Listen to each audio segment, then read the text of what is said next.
जिंदाबाद जिंदाबाद महात्मा गांधी जिंदाबाद जिंदाबाद जिंदाबाद क्रांतिसिंह पाटील जिंदाबाद जिंदाबाद जिंदाबाद पानसाळा जिंदाबाद जिंदाबाद जिंदाबाद मंत्री सरकार जिंदाबाद जिंदाबाद जिंदाबाद स्वातंत्र्य सेनानी संग्राम बापूमाई जिंदाबाद जिंदाबाद जिंदाबाद जिंदाबाद स्वातंत्र्य सैनिक माधवराव माने जिंदाबाद जिंदाबाद जिंदाबाद महात्मा गांधी जिंदाबाद जिंदाबाद जिंदाबाद क्रांतिसिंह पाटील जिंदाबाद जिंदाबाद जिंदाबाद वसंतराव पाटील जिंदाबाद जिंदाबाद जिंदाबाद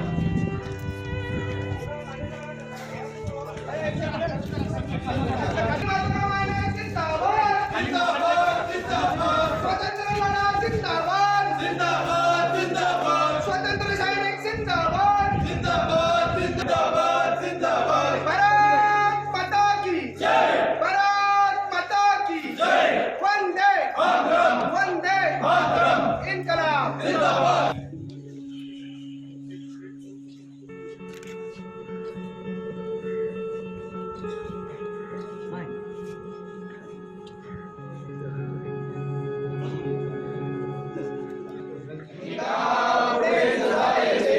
नमागुती तुवा कधी फिरायचे नमागती तुवा कधी फिरायचे सदैव सैनिका पुढे सजायचे सदैव सैनिका पुढे जायचे नमागुती तुवा कधी फिरायचे नमागती तुवा कधी फिरायचे सदा तुझ्या पुढे उभी असे निशा सदा तुझ्या पुढे उभी असे दिशा सदैव काजळी दिसायच्या दिशा मधुर वेग हे नभास ग्रासती मधुर वेग हे नास गासली पुढे जायचे सदैव सैनिका पुढे जायचे सदैव सैनिका पुढे जायचे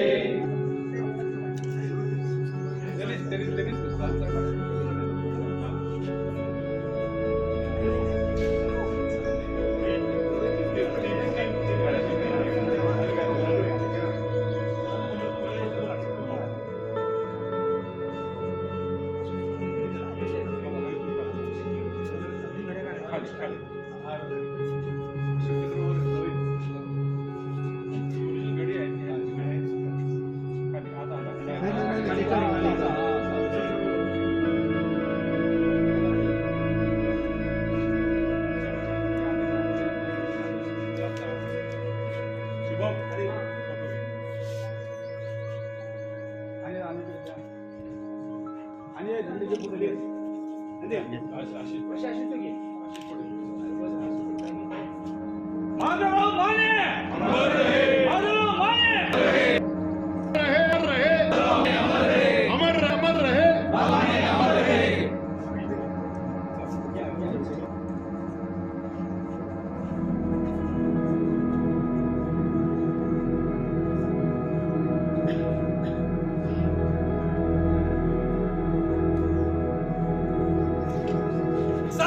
सौतन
और स्वातंत्र्य सैनिक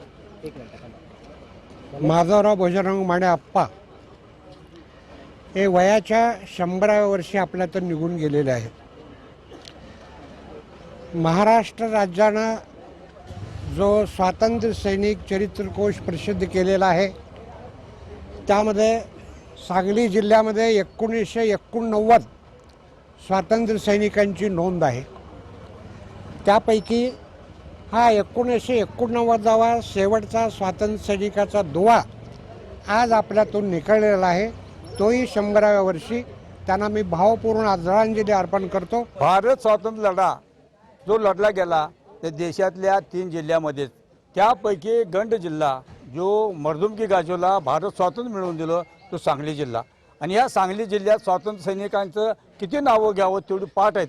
क्रांती नाना पाटील, वसंतदादा पाटील, क्रांतीवीर नागनाथ नायकडे, क्रांती जीडीबा पुल्लाड, धुंडराम माळी बापू, भगवानराव पाटील, भगवानराव सुरोंशे अशी अनेकांची नावं घेता येतील. आणि हुतात्मा पत्रावले तर हृदयात बसलेल्या अशी अनेक माणसं आहेत. त्यापैकीच एक क्रांतिसिंहांचा जावई असलेले हे आप्पा म्हणजे स्वातंत्र्य सेनानी साथी माधवराव माने हे पहिल्यापासून राष्ट्र सेवा दलात जडणघडण झाले आणि आज अखेर समाजवादाचा झेंडा खांद्यावर घेऊन सातत्याने राहिले. अनेक आमिष आले. दादाने त्यांना आमिष दिलं की काँग्रेसमध्ये या, तुम्हाला आमदारकी, मला आमदारकी नको, गणपतराव कोळ्याला माझ्या दोस्ताला द्या आणि मी समाजवादी म्हणून राहतो. शेवटच्या क्षणापर्यंत शेवटच्या श्वासापर्यंत आप्पा समाजवादी राहिले. देशातील एक ज्येष्ठ स्वातंत्र्य सैनानी. ह्या सांगली जिल्ह्याचं नुकसान झालं नाही, देशाचं नुकसान झालं. देशाच्या स्वातंत्र्यासाठी लढणारा माणूस आमच्यातनं गेला. मी सोशलिस्ट पार्टीच्या वतीनं महाराष्ट्राचा प्रदेशाध्यक्ष म्हणून आप्पांना भावपूर्ण श्रद्धांजली अर्पण करतो. आमची ही पिढी भाग्यवान होती की स्वातंत्र्यासाठी लढा दिलेल्या माधवराव भुजंगराव माने आप्पा यांच्याशी आमचा सहवास होऊ शकला. काय काळ असेल तो, आणि त्या काळात इंग्रजांच्या विरोधात लढाई देणं, स्वतःचा जीव धोक्यात घालणं, पण देशासाठी लढणं, स्वातंत्र्य देशाला मिळवून देणं आणि स्वातंत्र्य मिळवून दिल्यानंतरही हा देश कसा चालला पाहिजे, संघर्ष चालू राहिला पाहिजे, संघर्ष थांबता कामा नाही.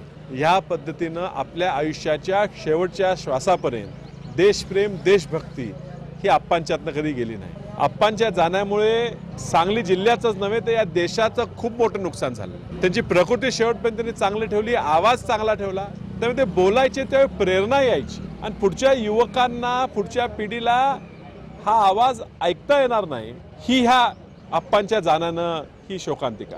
आप्पांच्या सर्व कुटुंबियांनी त्यांची शेवटपर्यंत काळजी घेतली. आप्पा शेवटच्या क्षणापर्यंत सगळीकडे प्रवास करत होते. देशभक्तीच्या गोष्टी, गाथा या सगळ्यांना सांगायचे. आप्पांच्या सर्व कुटुंबियांना ह्या दुःखाच्या क्षणातून जाण्यासाठी ईश्वराने त्यांना शक्ती द्यावी, त्यांच्या चिरशांती, आत्म्यास शांती लाभो ही ईश्वरचरणी प्रार्थना. स्वर्गीय माधवराव आप्पा यांचं काल रात्री 1च्या सुमारास त्यांचा BP कमी व्हायला लागला आणि भारतीय हॉस्पिटल या ठिकाणी त्यांचं दुःखद निधन झालं. गेल्या 10 दिवसाआधी मी त्यांना भेटायलासाठी हॉस्पिटलमध्ये गेलो होतो आणि मला आश्चर्य याचं वाटलं की त्या दिवशीसुद्धा त्यांना व्हेंटिलेटर लावला होता. गेल्यानंतर त्यांच्या चिरंजीवांनी त्यांना उठवलं आणि माझ्याकडे त्यांनी जेव्हा बघितलं, त्यांनी मला ओळखलं, हात केला, त्यातून बोलायचे ते प्रयत्न करत होते. खरं तर मला आश्चर्य वाटलं की 100 पार असूनसुद्धा त्यांची स्मरणशक्ती शेवटच्या क्षणापर्यंत त्या ठिकाणी शाबूत होती. खरं त्यांना मधल्या काळामध्ये तिरंगा यात्रा त्या ठिकाणी काढण्यात आली होती. तिची सुरुवात त्यांच्या हस्ते करण्यात आलेली सांगलीच्या शहरामधून. खरं तर त्यावेळेला सुद्धा त्यांच्यासोबत आम्हाला चालता आलं आणि मला त्या दिवशी आश्चर्य वाटलं की आम्ही सगळे मागची मंडळी पण हळूहळू थांबायला लागली, पण ते आमच्यासोबत शेवटपर्यंत पुढंपर्यंत ते चालत आमच्यावर आले होते. खरं तर त्यांच्याबरोबर जे घालवलेले क्षण आहेत हे कधी आम्ही कोण विसरू शकत नाही. अशा प्रकारच्या आठवणी आप्पांच्या आमच्या सगळ्यांकडे कायमस्वरूपी राहतील. खरं तर त्यांच्या जाण्याने सांगली जिल्ह्याचंच फार मोठं नुकसान त्या ठिकाणी झालेलं आहे. स्वातंत्र्य सैनिकांमधलं खरं तर मला वाटतं एक महत्त्वाची व्यक्ती म्हणून आज ते आपल्यातून गेलेले, त्याचं मनापासून दुःख आहे. मी ईश्वराचरणी प्रार्थना करतो की त्यांच्या कुटुंबाला यामधून सावरण्याची शक्ती मिळो. ज्येष्ठ स्वातंत्र्य सैनिक, आपल्या सर्वांचे प्रेरणास्थान आणि ह्या जिल्ह्याचं, ह्या देशाचं भूषण आदरणीय माधवराव मानेसाहेब यांचं आज दुःखद निधन झालेलं आहे. खऱ्या अर्थानं एक अतिशय ऊर्जावान असं एक नेतृत्व ह्या सांगली जिल्ह्यातून हरपलं म्हणावं लागेल. कारण या देशाची सशस्त्र चळवळ असेल स्वातंत्र्याची किंवा गांधीजींच्या मार्गानं उभा राहिलेली चळवळ असेल, यानंतर सुद्धा या देशामध्ये अनेक चळवळी झाल्या आणि ह्या चळवळीचं नेतृत्व आदरणीय माधवराव माने साहेबांसारख्या स्वातंत्र्य सैनिकांनी, ज्येष्ठ लोकांनी केलं आणि या चळवळीच्या माध्यमातून ह्या देशामध्ये अनेक सुव्यवस्था निर्माण झाल्या. अशी ही प्रेरणास्थान, असे हे ऊर्जास्थान आज आपल्यातून जाते. आम्हाला सर्व युवकांना सुद्धा हा एक फार मोठा पोकळी निर्माण करून जाणारा प्रसंग आहे. मी माझ्या पवार कुटुंबियांकडून, आमच्या सर्व कष्टकरी संघटनांच्याकडून, माझ्या चळवळीच्या पूर्ण बॅकग्राऊंडकडून मी ह्या माधवराव माने साहेबांना आदरांजली, श्रद्धांजली वाहतो.